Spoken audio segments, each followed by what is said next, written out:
Back in June, May, June of 2009, I'm always keeping my finger on the pulse of the global jihad. And I was taken aback by these protests in the UK against British returning soldiers.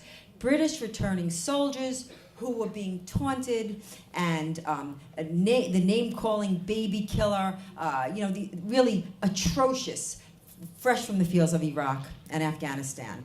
And there was a group that sprang from those egregious events, which is what we find. From these egregious events, good things come. And so I was there watching and chronicling this group from the moment that it was born. So I know who they are, and I know what they are. And it was also interesting to watch this campaign because, of course, in the UK, it's far more vicious. I mean, we can pat ourselves on the back that it's not that bad here, but we are going there. We're 10 years away from there. It's the same thing. It's the same thing. And so it was wild to watch this vicious campaign of defamation and racism, bigotry, so on and so forth. Fierce. It was fierce. And even here in the States, I am smeared with, oh, but you're an EDL supporter, as if it's a bad thing.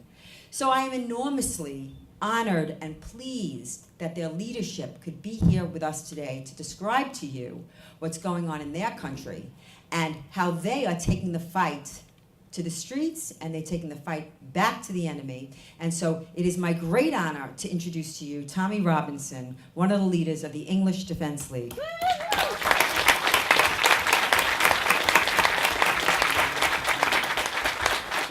We formed, as Pamela said, 3 years ago, just over 3 years ago, after soldiers were on a homecoming parade for our town.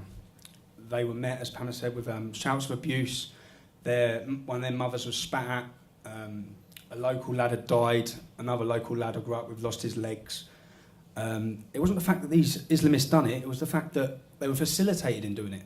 They were taken through our local town hall to do it. The police had prior notice that they were going to do it. And this wasn't the first thing, this was a build-up. This has been going on in my hometown for 15 years. We've watched the whole town decay, and Islamism spread like a wildfire. And it was at this point that we said, something has to be done. Something has to change, because what's the next step from this? A soldier's funeral? So we have to defend against it, we have to highlight it. Now, in the beginning, I wore a mask. I covered my face with a balaclava, which probably didn't help our image problem, but I used a false name. I'd done all of this because I knew the consequences of what's going to happen for standing up and speaking out against it. After 12 months, they exposed me as who I was, which is a blessing, in this, really. I didn't want to be exposed, but once they exposed it, I thought, right, the mask's off, I'll say it wherever I need to say it. I'll stand on TV now and say it, and people have followed. We started opposing extremist Islam. There's been extremist groups, Al Mujahideen, Islam for UK, these groups that are all across the UK that are supporting terrorism, recruiting on the streets of our towns for terrorism. We started opposing them, and from the very start there was the threats of violence. And we had national demonstrations, we were called racists, all these different things. My first Osman warning. An Osman warning, they're not given out lightly, it's an official warning by the British government and the British police. It's a warning against the threat against your life. And it was detailed, I've got it in black and white, and it says that due to your outspoken opposition to Islam, there are members of the local Berry Park community, which is the Islamic community, which wish to make an attempt on your life. We know these gangs are armed, this is from the police, and dangerous. We cannot protect you 24 hours a day. Our advice to you is to take your family and leave Luton. Then they said, we need to see your wife. So then, later in the evening, they come to my house. They sat my wife down, who was pregnant, and they read her the same warning. So I said to the police officer, how long have you been a police officer? 20 years. Have you ever set a pregnant Muslim woman down and told her that Christians are going to murder her? No. Therein lies the problem, and your advice to us is to leave. Now, that was my first Osman warning. I started taking precautions. I started wearing a bulletproof vest. I started being careful about where I was going. And then it dawned on me that if I can't walk down the streets of my hometown, I'm dead anyway. So I've took the bulletproof vest off. I've stopped hiding, and if that moment comes, then it will be in my head held high, because we're not running anymore. Islam rules with fear and intimidation. You show them any weakness, they'll run all over it. And I say at every one of our demonstrations, look around you, look around this room now. I don't see no scared faces. This is not a scared face. We're ready, we're willing to stand up against the fight no matter what it takes. Nothing we do is out of hate. What we do is out of love. Love for our children's future. Love for our Queen. Love for democracy. In America, love for your Constitution. Love for the First Amendment. Love for the Stars and Stripes. What we do is our duty. Heroic and legendary is what the American military, the British military are doing. Our brothers and sisters, our sons and daughters that are fighting out in Afghanistan and Iraq, they're getting shot at every day.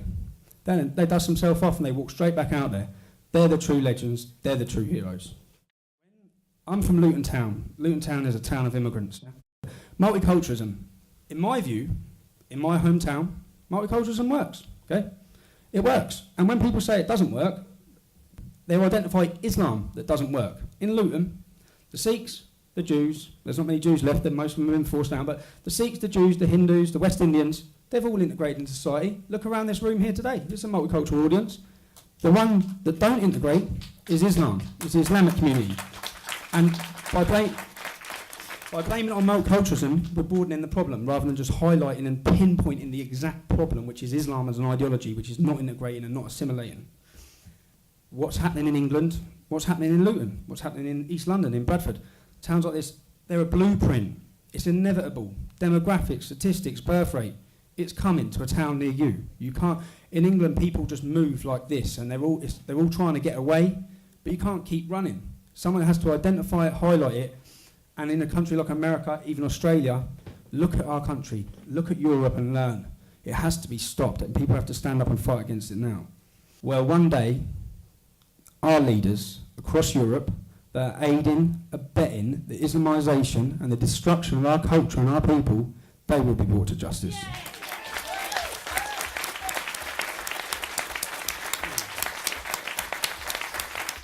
2 weeks ago now in East London in Walthamstow. We went down there and it was all orchestrated. It was orchestrated by the police. It was orchestrated in a way to basically cancel our demonstration. We got there was thousands of this loose allegiance between communists, Marxists and every other weirdo in the world, along with all the Islamists.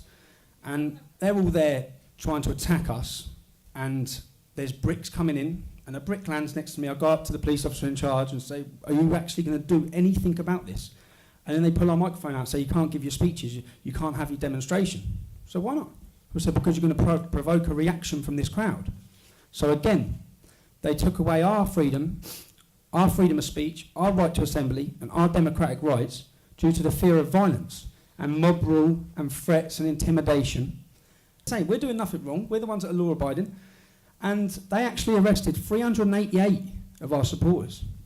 They held them, sat them in the road for 6 hours, 7 hours, 6, 7 hours, no toilet, women not allowed to use a toilet, pregnant women, no drink facilities, nothing, held for 7 hours, put into the backs of police cars and vans, and driven to different police stations across the capital because they couldn't.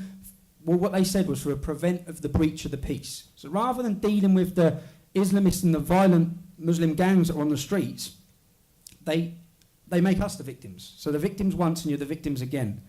And it was exactly the same as listening to that earlier. But this is what's going on now. And luckily in this country, this is why I get jealous sometimes when I look at other countries. You've got well-educated people. You've got influential people that are fighting this fight. In England, we just have working class people. We don't have any politicians talking for us. And it makes it easier for them to demonise us and easier for them to slander us. And I'm the first to say that I'm not the moral compass for the world. I'm no angel, but at the same time, we're doing it for the right reasons, and we're standing up for what's right. And I think that if everyone knew the truth about Islam and the ideology and what lays ahead, there'd be a revolution tomorrow. It's all of our jobs to put the truth out there, to make sure people understand what the ideology is, what Sharia is. We mean it, we'll live by it, we'll die by it. There'll be no white flag raised, not now, not ever, not in Europe, not in America. God bless.